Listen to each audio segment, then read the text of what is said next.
Quand on était à 2 producteurs ou 3 producteurs au départ chez Le Gaz, le beurre qu'on sortait du frigo, on pouvait le tartiner directement. Aujourd'hui, on a un beurre qui est beaucoup plus blanc, même en bio, et qui est difficile parfois à tartiner.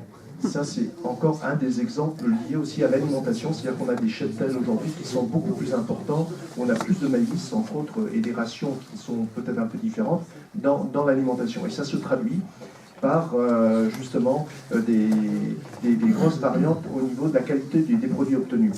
Et aujourd'hui, ces mêmes groupes industriels coopératifs se retrouvent à casser les prix du bio en ayant peut-être cherché à récupérer un maximum de producteurs pour être dans le marché dit bio. Parce qu'il leur faut aussi, pour répondre aux exigences des grandes surfaces, de proposer à la fois du lait bio en même temps que des laits conventionnels, ou des produits bio en même temps que des produits conventionnels. Et à partir de là, bon, qui c'est qui va en faire les frais? Je pense que ce seront encore beaucoup de ces producteurs-là. Moi, je crains qu'on se retrouve dans les mois, dans les années qui viennent, à une chute du prix du lait, même en bio. Moi, ça m'inquiète, parce que lorsqu'on a démarré, on avait quand même toutes ces valeurs d'éthique auxquelles on était sensible.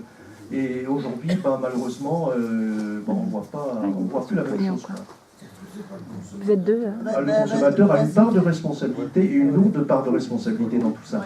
Parce qu'aujourd'hui, quand on voit le bio moins cher avec Leclerc, quand on voit toutes ces choses-là, on se demande où sont les intérêts. Ils ne sont pas forcément ceux des producteurs, mais je pense que les marges sont importantes dans ces réseaux-là. C'est pareil, le consommateur, il veut soulager, il veut se rassurer en prenant du bio, et on lui propose du bio low cost, avec tout étiré, donc du bio vendu à un moment d'€1 les millilitres, c'est inadmissible, non, mais il faut le reconnaître. C'est pas le consommateur qui a demandé, c'est la grande distribution. Parce qu'il y a une attente, il y a des études de marché, mais bien sûr que si. Elle va pas investir l'un va avec l'autre. Un packaging s'il n'y a pas la demande. Tout est calculé.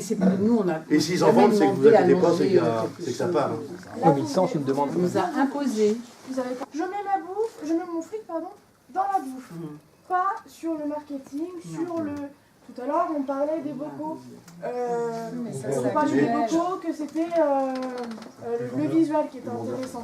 Et je pense que le problème, il est là. Et je pense que ça, il y a peut-être... Au départ, c'était quand même les agriculteurs qui s'étaient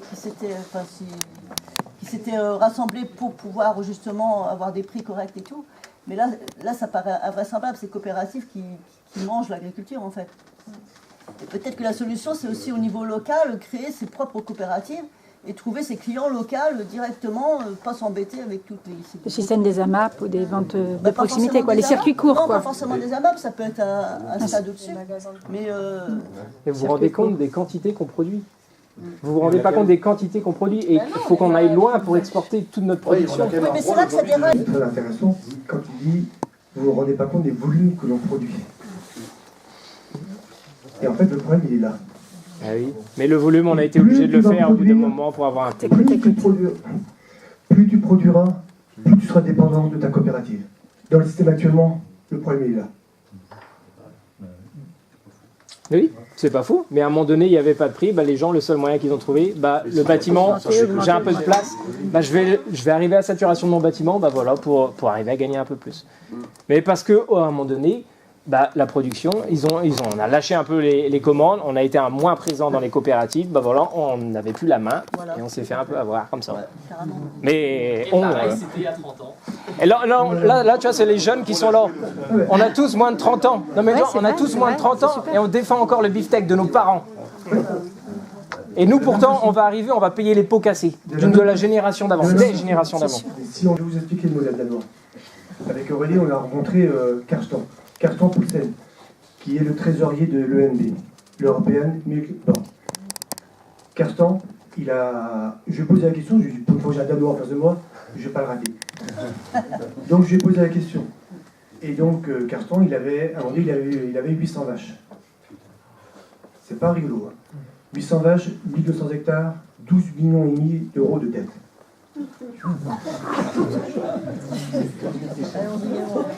Ouais. J'ai divisé, ça faisait 14 700 euros de dette par vache. C'est sans parler des intérêts, c'est juste le capital qui tourne. Et là, je lui ai dit, mais comment c'est possible et comment ça va être remboursé? Parce qu'à un moment donné, il faudra bien rembourser la dette. Et il m'a répondu, moi, la dette, elle sera effacée, partiellement effacée, déplacée, annulée, J'en sais rien qui me dit. La seule certitude que j'ai, c'est que la dette, c'est pas moi qui la paierai. C'est ça que vous allez avoir, les jeunes. Mais non, je suis pas d'accord. non. Mais que tu sois d'accord ou pas, dis non plus que tu n'es pas d'accord. Les agrandissements, écoute, oui. L'agrandissement, comment ça se passe? Un jour, il avait 400 hectares. Bien. La banque est venue le voir et lui a dit, Cachetan, tu vas prendre la femme de ton voisin. Il a commencé à dire, non, moi je mange pas ce pain-là. Tu veux pas? Pas de souci. On va aller voir le gars qui est un peu plus loin. Lui, il va le prendre. Et la prochaine fois, c'est toi qui sauteras. Tu fais quoi, Cachetan? Eh bien, il a pris. Il a pris. Il n'a pas discuté. Il n'est plus chez lui. Moi, j'ai jamais un banque. Il n'y avait pas de prix pour les agrandissements. On ne proposait aucun prix aux agriculteurs pour s'agrandir. Et certains, ils ont doublé leur ferme. Il m'a répondu, tu as raison, Pierre. Aujourd'hui, en agriculture, que ce soit en porc ou en lait, on arrive facilement à des investissements de 500, 600, 800, 1 million d'euros, voire même dépasser 1 million d'euros. Avec les prix que vous avez et avec les prix que vous aurez, on sait très bien que ce ne sont pas les agriculteurs qui paieront. Donc, on va faire appel à des capitaux extérieurs. Des fonds de pension, des fonds d'investissement, etc. C'est ce qui vous pend, c'est ce qui nous pend. Moi, j'ai pas encore fini mon temps. Hein. Ça me pend au bout du nez aussi. Hein. C'est le but, c'est le but. Donc qu'est-ce qu'il faut faire pour parler l'absorption. Qu'est-ce qu'il faut faire pour parler à ça? Il faut un prix. Donc je reviens à mon truc de tout à l'heure, il faut que les gens payent plus cher. Il y avait une solution, c'était il faut changer l'organisation du monde agricole. Il faut arrêter d'être lié avec nos coopératives et ainsi de suite. Ça s'appelle des groupements de producteurs. Oui, mais derrière, il faut un prix. Tu t'oublies la moitié du problème. Non, je n'oublie pas. Non, mais évidemment, il faut des groupements de producteurs qui vont négocier non plus. C'est pour ça qu'il faut que, moi souvent, quand j'interviens, je dis qu'il faut casser la LMA 2010. La contractualisation telle qu'elle est faite aujourd'hui. Je ne suis pas contre la contractualisation. Je suis contre la contractualisation telle qu'elle est faite aujourd'hui. Parce qu'elle a servi le paysan. Et demain encore plus qu'aujourd'hui. Ce qu'il faut absolument, c'est que les producteurs maîtrisent l'offre. Celui qui maîtrise l'offre, il maîtrise le marché. Or, aujourd'hui, c'est l'inverse qui se passe. C'est l'acheteur qui fait le prix. Oui. Inverser les choses.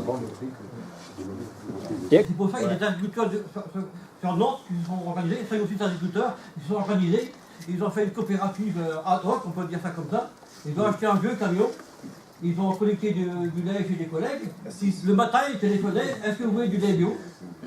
Tous les matins ils étaient, et puis eux-mêmes ils réparaient le camion, les premières années, et puis ça a commencé comme ça, ils ont pris, il n'y a pas eu d'aide, ils ont pris l'initiative d'eux-mêmes.